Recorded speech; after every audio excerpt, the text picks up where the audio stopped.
Hello? Hi, is this William? Yes, speaking. Hi, William. This is Missy with the City of Fort Collins Zoning Department. How are you doing today? Oh, well, hello, Missy. Well, I recognize you. Long time no here. I remember you. Yeah. Oh, who are you? Who are you? How do I know you? That's David. I used to come to your office This a is lot. William. Yeah, we were the ones who jumped the fence on the east side of Safeway. Oh, gotcha. Yeah, which they finally dropped. I haven't seen you guys in a while. Yeah. Oh, yeah. We're still winning cases and still getting We got frauded arrested and 40 times down in Denver, and we won them all. oh yeah, we have a huge plate of fraud now that we're ending up. We ended up throwing up on YouTube. You guys So. are like professionals. We ended up having to be sure, yeah. Professional undercover whistleblowers, sheriffs. So, Well, I wanted to call you because I didn't see the email until like right before 5, but so sorry about the delay. But an email? I was looked into your Safeway, and it does look like the private property ends at the building. Oh, hey, wait a second. You called in to find the... I called into the generic police line, and they must have forwarded that to you guys then. They did. Yeah. Really? Really? Yeah, so Wow. it looks like the private property, and this is all.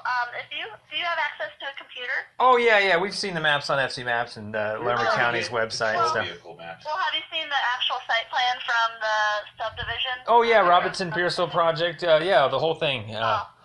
What? Okay. Ask her That's if what I'm that's the looking shit at that's too. in their patrol vehicles. So, yeah, basically what we were after was specifically what is in their patrol vehicles. And so it sounds to me like This is what's in their this is what's in their patrol vehicles. Or, I don't know if that's what they had forwarded to you. Yeah, it looks like the private property ends right at the, the building is on the lot line. Yeah, exactly. Yeah, we never had an issue with that. You guys never had an issue with that. delineations anywhere. No. Is that not what your question was? Let me read this. I wanted to see. I actually just for my records for my cases, wanted to have a copy of what the patrol vehicle map was. What they have physically in their cop Yeah, cars. what they go look at their cop car vehicle. Gotcha. And I couldn't. So you probably were calling the right place because I can tell you what's on the approved subdivision, what they have in their cars. I don't know. So they were telling you that looks like private property. Well, interestingly enough, I got arrested, them claiming it was private property, and then I had a big long fight with dispatch for a while Wasn't because. that a long time ago? Oh yeah. We're still going through it in court. Open. It's still open. It's pretty ugly. I basically am taking out as many cronies as I can with it. But basically though, the patrol vehicle maps, I figured that's got to be part of their job to at least be able to access if they need. And so that night that I got arrested, they were claiming it was private property, and so I wanted to see if they had something.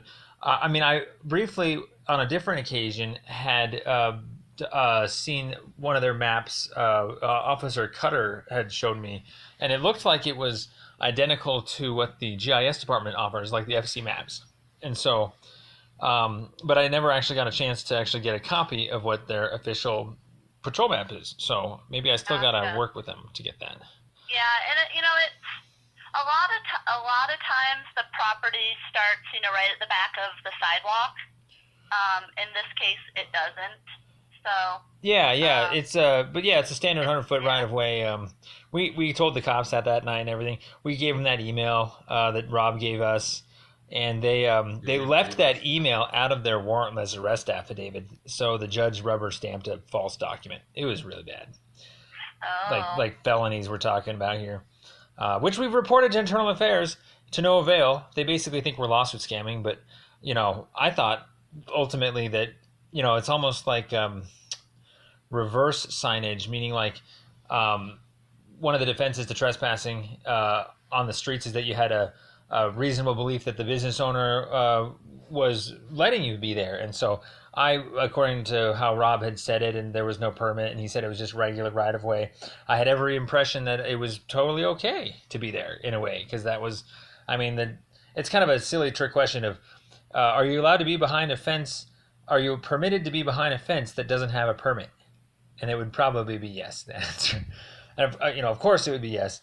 The elements of trespassing for the cops are that they have to have the permission, know what the permission is, the status of that area is, and so they basically covered everything up, lied, and said it was private property to try and cover it up, which totally doesn't cover it up because, like, how the heck are they finding out that it's private property?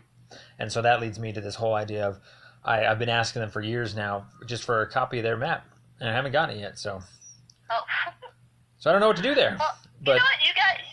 You guys should apply for like our law department. yeah, yo, believe me, Pretty much. we pretty much are. Your bosses, that is. I kid you not. If you want some entertaining videos and audio, we documented literally everything from beginning to end on our YouTube channel. It's called "Guilty Until Proven Innocent," because that's like the system we had to, we were living in now. I'll have to check that out. So yeah, real quick, just as an example, we figured out how the Walmart receipt checking policy works. That's kind of a guilty until proven innocent. They ask every innocent person for a receipt, kind of alluding that they're guilty, and then they're supposed to let everyone go that doesn't show a receipt, and they're just supposed to kind of go write down the description of somebody that doesn't, and then go look them up. What they're not supposed to do is arrest you if you don't show a receipt, thinking that you're guilty that you stole. And that's what I proved. I got arrested for not showing my receipt in a Commerce City Walmart one time. Like, the cop held me on the way out. He's not even supposed to be posted up there. But while he was holding me, he had two employees go do some failed investigation, which they're probably not supposed to be doing. They were probably rushed. They came back, actually said I stole it, this package of cheese I bought. And then, of course, the whole point is that they want to... They didn't see you going through the checkout line? Or No. they just...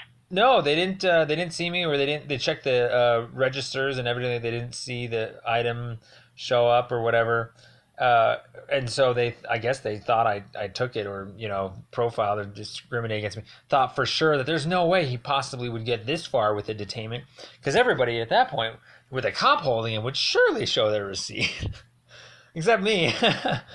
And so it's really funny, but very serious, is that at the very end, once I got my ticket, I showed them the receipt. And they're like, why didn't you show that to us before? And it's like, come on, guys, you got a job to do, and it wouldn't be as funny. It wouldn't. But the whole thing, is all caught on audio too. So you can actually hear the cop say things like, you have to show your receipt. And it's like, no, you don't. So yeah, I mean, there are so many little things like that you wouldn't know unless... Yeah. So we ended up going on like a crusade here just to collect a whole bunch of fraud and help clean up the streets and stuff from those dirty cops. We're about to email the whole planet. But yeah, we're about to email like 6 billion people. I kid you not. Whoa. Like the whole planet. We're shutting this sector down. It's gotten out of control. The feedback loop, the self-policing loop is not working. Like real quick, we ask cops all the time now if they know what a 42 USC is, and that's a statute that is what they are held to the fire to if they don't do their job right, if they don't have probable cause. They get, someone sues them in 42 USC court. And so we ask cops that, and they don't even know what a 42 USC is anymore. And because no one's ever held them to the fire. And so what we found is like homeless people don't know their rights to fight them. They always try and just take the ticket to, because it's a hassle. Public defenders and attorneys, they don't know their rights, and they always tell people to plead out and stuff. And Dave even had a case where some guy had been constructing a structure tickets, like dozens of them for years, telling people to plead out because, you just had a tent, you constructed a structure. And he was the first person to challenge it in court. Turns out it was void for vagueness. And it shouldn't have ever been written in the first place. And so we ended up, ironically, just getting trained to be like super lawyers. Every time we ran into cops, they'd kind of teach us a little bit more about the law. And so now we go around and we just sting everybody all the time. It's pretty funny. Yeah, well, there's a lot to it. I commend you guys. Thank you. Yeah, it's a full-time job. We're ridiculously backed up on paperwork, and we have like hundreds of audios still to go through and stuff. But we're catching up pretty quick. So. All right. Well, sorry I couldn't help you. I gave you information you already knew. Yeah. No worries. Thanks for. Now, did you get that email from the police department then, or the dispatch? Yeah, they forwarded it from the 911 dispatch. Dispatch. Okay. Very good. Interestingly enough, basically, I had been in a fight with them for the longest time of them being pretty hell bent on considering that private property, and they said to me they won't change their minds, which I don't know how they made up their mind in the first place without like evidence and pictures, and maps, and stuff. But they said they wouldn't change their mind unless somebody from the city manager's office, zoning and so forth, had were to tell them. And so I tried to tell them myself that, yeah, I've already been down there, Rob Mosby and things like that. And so I was wondering if you could simply let them know what you told me. That's kind of what I was really after. Because we're always concerned, even though there's not a Safeway there still, there might be like, we've heard security guards move people along from there. And every time I go there, I always ask people that, if they think it's private or public, and everyone just seems to think it's private property.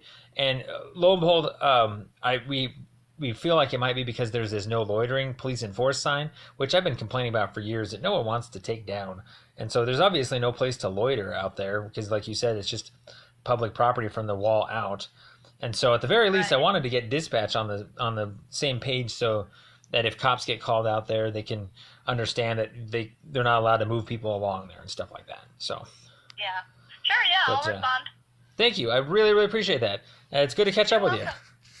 You too, and I hope if I don't see you, have a happy Thanksgiving and Merry Christmas, and we'll see you sometime soon, I'm sure. Absolutely. I'll probably have an excuse to go in there for one reason or another coming up here.